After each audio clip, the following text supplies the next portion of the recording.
آپ کی بھرپور تالیوں میں پادری صاحب کو دعوت دوں گا کہ وہ پر آئیں۔ ساتھ خدا کے زندہ کلام میں سے دیکھیے دوسرا پطرس اور اس کا دوسرا باب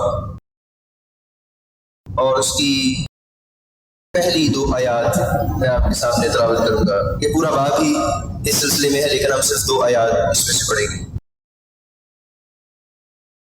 خدا کے کلام میں یوں لکھا ہے، اور جس طرح اس امت میں جھوٹے نبی بھی تھے اسی طرح تم میں بھی جھوٹے استاد ہوں گے، جو پوشیدہ طور پر ہلاک کرنے والی بدعتیں نکالیں گے اور اس مالک کا انکار کریں گے جس نے انہیں مول لیا تھا، اور اپنے آپ کو جلد ہلاکت میں ڈالیں گے، اور بتیرے ان کی شہوت پرستی کی پیروی کریں گے جن کے سبب سے راہ حق کی بدنامی ہوگی۔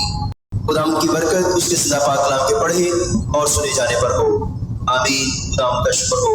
میں خدا ان کا شکر ادا کرتا ہوں، خدا ان کے خادم پادری جیرلڈ اگسٹن کے لیے، اس کی ساری خدمت کے لیے اور اس سارے کنسرن کے لیے جو انہوں نے کلیسیا کے ساتھ رکھا، اس کے لیے میں خدا ان کا تہہ دل سے مشکور ہوں۔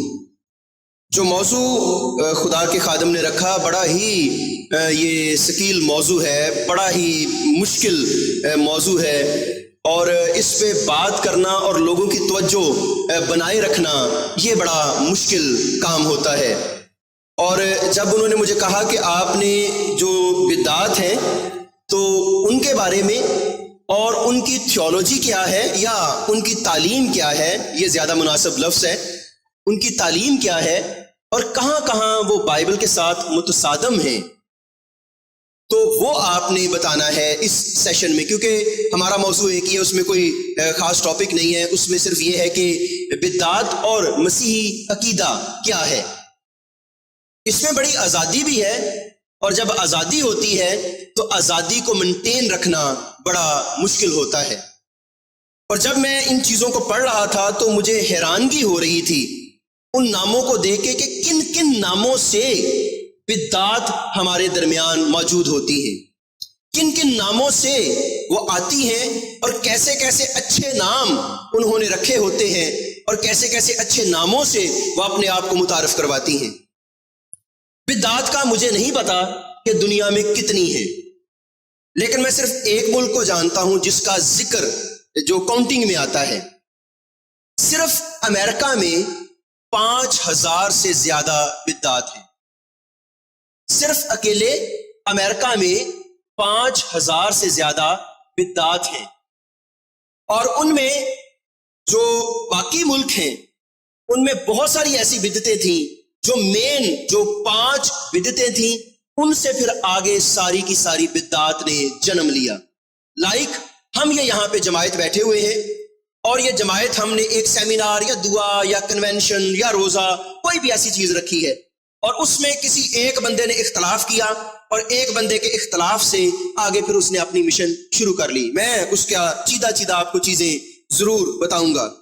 بدعات کا جو آغاز ہے وہ نئے عہد نامے کے شروع سے ہی ہو گیا تھا، اور اس کی جو بیسک مثال ہمیں ملتی ہے، خداوند کا بندہ پالوس کلیسیا بنا کے جاتا ہے، جا بجا وہ کلیسیا بناتا ہے، یعنی کرنتھس میں بھی وہ کلیسیا بناتا ہے، وہ روم میں بھی کلیسیا بناتا ہے، وہ اور جگہوں پہ بھی کلیسیاں بناتا ہے۔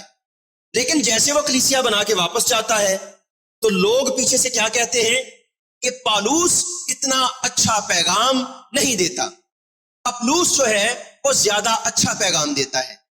آدھے لوگ ادھر ہو گئے، آدھے لوگ ادھر ہو گئے، کچھ لوگ کہتے تھے کہ ہم اپلوس کے ہیں اور کچھ لوگ کہتے تھے کہ ہم پالوس کے ہیں۔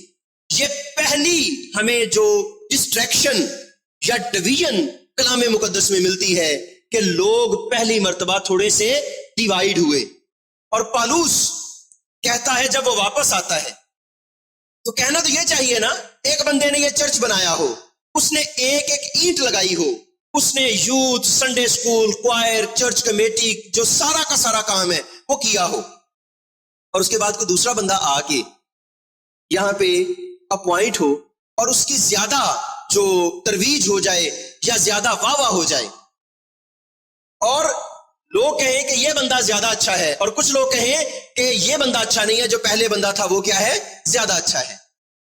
پالوس آیا، وہ ہم سب حوالہ جانتے ہیں۔ پالوس آیا اور پالوس نے کیا کہا کہ نہ اپلوس کچھ چیز ہے، نہ ہی پالوس کچھ چیز ہے۔ ایک وہ ہے جس نے بیج لگایا، ایک وہ ہے جس نے پانی دیا، اور ایک اوپر ہے جس نے بڑھایا اور پھل لگایا۔ ہم سب اس شعر سے واقف ہیں جو ہم اکثر پنجابی میں پڑھتے ہیں، یہ ہے کہ مالی دا کم پانی دینا، پر پر مشکاں پاوے، مالک دا کم پھل پھل لانا، لاوے یا نہ لاوے۔ تو اس نے یہ کہا کہ نہ میں کچھ ہوں نہ اپلوس کچھ ہے، سب میں کیا ہے، مسیح ہے۔ مسیح کو اولیت ملنی چاہیے، خدا کو اولیت ملنی چاہیے۔ اور پھر یہ سلسلہ رکا نہیں، اس کے بعد دو اور بدعات نے جنم لیا، اور یہ جو جنم لیا تھا اس ٹائم پہ عورتوں میں بھی شاید شاگرد موجود ہوں، لیکن یوحنا رسول اس وقت موجود تھا جب یہ جو بدعات ہیں انہوں نے آغاز کیا، جس کو ہم ڈوسیٹزم یا نوسٹسزم دونوں یہ بدعات ہیں، جس کو ہم گنوستیت کہتے ہیں اور ماہومیت کہتے ہیں۔ یہ دو بدعات ہیں جو شاگردوں کے زمانے میں، شاگرد زندہ تھے ان کے زمانے میں ان دو بدعات نے جنم لیا۔ اور اس میں جو ڈوسیٹزم ہے وہ کہتے تھے کہ ہمارا جو علم ہے، اس کے اگر آپ جو حوالے لینا چاہیں تو اس میں کلسیوں کا جو خط ہے اس میں، اور اس کے ساتھ جو یوحنا رسول کا پہلا عام خط ہے اس کا پہلا باب آنورڈ، یہ پورے کا پورا خط جو ہے وہ ان دونوں کے بارے میں ہے۔ ڈوسیٹزم والے کہتے تھے کہ ہمارے پاس ایک اعلیٰ علم ہے، اور اس علم سے آپ خدا کو پہچان سکتے ہیں، اس علم کے بغیر آپ نجات حاصل نہیں کر سکتے، اس علم کے بغیر آپ بچ نہیں سکتے، اور یہ علم صرف اور صرف ہمارے پاس ہے، اور اس علم کو حاصل کرنے کے لیے آپ کو ہمارے فرقے یا ہماری مشن یا ہماری جماعت میں شامل ہونا ہے، اس کے بغیر آپ کی نجات نہیں ہے۔ اور کلام مقدس کیا کہتا ہے؟ کرنتھیوں کا پہلا خط، اس کا پہلا باب اور اس کی آخری آیات، خدا نے حکیموں کو چنا، خدا نے امیروں کو چنا، خدا نے علم والوں کو چنا۔ کیا لکھا ہے؟ میرے ساتھ ذرا حوالہ نکالیے جو کرنتھیوں کا پہلا خط اور اس کا پہلا باب ہے، اور اس کی 26ویں آیت سے میں پڑھوں گا۔ اے بھائیو، اپنے بلائے جانے پر نگاہ تو کرو کہ جسم کے لحاظ سے بہت سے حکیم، بہت سے اختیار والے، بہت سے اشراف نہیں بلائے گئے، بلکہ خدا نے دنیا کے بے وقوفوں کو چن لیا کہ حکیموں کو شرمندہ کرے، اور خدا نے دنیا کے کمزوروں کو چن لیا کہ زور آوروں کو شرمندہ کرے، اور خدا نے دنیا کے کمینوں اور حقیروں بلکہ بے وجودوں کو چن لیا کہ موجودوں کو نیست کرے، تاکہ کوئی بشر کیا کرے، خدا کے سامنے فخر نہ کر سکے۔ کلام یہ کہتا ہے، لیکن وہ یہ کہتے تھے کہ ہمارے پاس ایک الٹیمیٹ علم ہے۔ دنیا کا کوئی علم ایسا ہے، ہم 2019 سال آگے آ گئے ہیں نا، جب یہ خط لکھا گیا جو پالوس نے، یوحنا نے، اور جو اناجیل لکھی گئی 2019 سال بعد، کیا انسان کے پاس موت کا علاج ہے؟ ایسا ہے کہ کوئی بندہ کہے کہ یہ دوائی کھا لو، یہ سیرپ پی لو، یہ آپریشن کروا لو، اس ہاسپٹل میں چلے جاؤ تو آپ بچ جائیں گے، آپ کو موت نہیں آئے گی۔ 70 ورے تک 80 ورے تک آخر نو پھر بھی فنا، زندگی کو کم یا زیادہ یا بڑھا سکتا ہے تو وہ کون کر سکتا ہے؟ وہ صرف اور صرف خدا کر سکتا ہے۔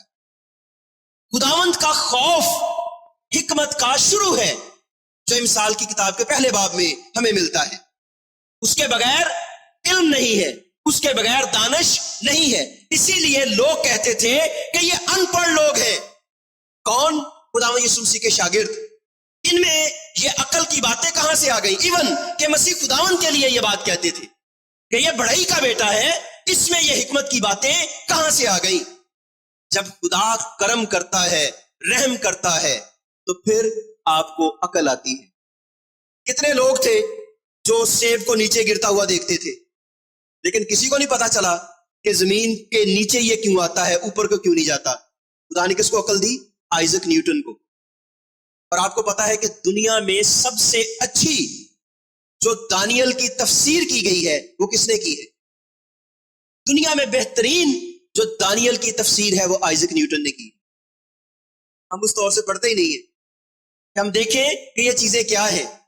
مکاشفہ کی جیسی تشریح اس نے کی ہے کسی اور نے کی ہی نہیں ہے۔ خدا کے کلام میں جس طور سے گلیلیو ایوب کی کتاب کو سمجھا کوئی اور سمجھ ہی نہیں پایا، اور میری طرح کے فادر نے اسے کہا کہ یہ پاگل ہے، اسے قید میں ڈال دو۔ پہلے وہ کہتا تھا کہ زمین گھومتی ہے، اسے قید ہو گئی، اور جب قید ہو گئی تو اس سے کسی بندے نے آ کے پوچھا کہ یار آپ تو نکات انکار کر دے، تیری قید ختم ہو جائے گی۔ تو وہاں بیٹھے اس نے کہا کہ میں نہیں کہتا، بائبل کہتی ہے زمین ہی نہیں سورج بھی گھومتا ہے۔ ہم پڑھتے تھے نا کہ سن is stationary earth is round, ایک یونیورسل ٹروتھ تھا، لیکن آج ہم کہہ سکتے ہیں کہ سن از اسٹیشنری۔ زبور کی کتاب میں کیا لکھا ہے؟ اس میں لکھا ہے کہ سورج بھی اپنی غروب کی جگہ پہ جاتا ہے۔ مجھے سمجھ نہیں آتی تھی اس چیز کی، یہ جو پانی پانی ہم کرتے ہیں، دنیا میں سب سے زیادہ پانی کہاں پہ ہے؟ کہاں پہ؟ سمندر میں۔ یہ میں نے بھی پڑھا تھا۔ بائبل کیا کہتی ہے وہ ذرا سنیے۔ دنیا میں بائبل کیا کہتی ہے اور سائنس کیا کہتی ہے؟ 1970 سے پہلے یہ کہا جاتا تھا کہ پانی سب سے زیادہ سمندر میں ہے، پانی سب سے زیادہ سمندر میں ہے، اور یہ ہم پڑھتے تھے کہ 3 حصے دنیا کا پانی جو سمندر میں ہے، اور ایک حصہ جو دریاؤں میں، ندی نالوں میں، چشموں میں، گلیشیئر میں ہے۔ اور دنیا میں 3 حصے پانی ہے اور ایک حصہ خشکی ہے، یہی ہم پڑھتے تھے نا۔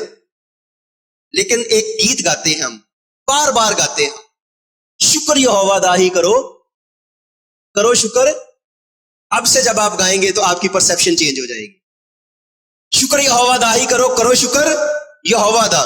عیسیوں کے خط میں پالوس کہتا ہے کہ اس نے زمین کو پانی پر پھیلایا ہے۔ کیا ہے؟ اس نے زمین کو پانی پر پھیلایا ہے۔ 136ویں زبور سے کانسیپٹ اس نے لیا ہے۔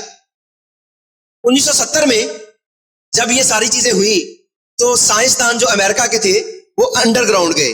جب انڈر گراؤنڈ گئے تو وہ اپنی ٹرنلز کو دیکھ رہے تھے۔ جب ٹرنلز کو دیکھ رہے تھے تو وہ ٹرنلز اتنی لمبی تھی کہ ان کو کم از کم کچھ سال 1.5 سال لگ گیا ایک جگہ سے دوسری جگہ پہنچنے کے لیے۔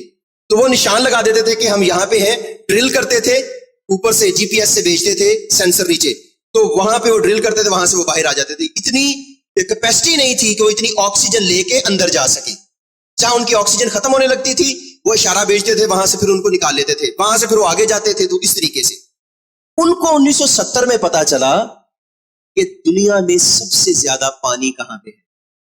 دنیا کا پانی 3 حصے زیر زمین ہے اور ایک حصہ سمندروں، ندی نالوں، گلیشیئر، چشموں، دریاؤں، نہروں میں ہے۔ بائبل میں 136ویں زبور میں کیا کہتے ہیں؟ جس پانی تے دھرتی رکھی شکر کرو تسی اسے دا، نالے جس نے نور بنائے رحمت دی ہے صدا۔ جیسے انڈے کا چھلکا ہوتا ہے نا، تو انڈے کا چھلکا تو اس میں زیادہ کیا ہوتا ہے؟ مایا، اور ٹھوس تھوڑا ہوتا ہے۔ ایسے ہی کیا ہے؟ زمین ہے، اس کے اندر زیادہ پانی ہے اور تھوڑا سا جو کرسٹ ہے اس کا وہ کیا ہے؟ وہ انڈے کی چھلکے کی طرح ہے۔ اور بائبل اس کو بہت پہلے اس چیز کو بیان کر چکی کہ یہ ساری کی ساری چیزیں کلام مقدس میں ہیں۔ وہ علم دیتا ہے، وہ دانش دیتا ہے، وہ حکمت دیتا ہے۔ یہ جو دوکیت والے ہیں یا ڈوسٹزم والے ہیں جو کہتے تھے ہمارے پاس علم ہے، بائبل کہتی ہے خدا کے پاس علم ہے۔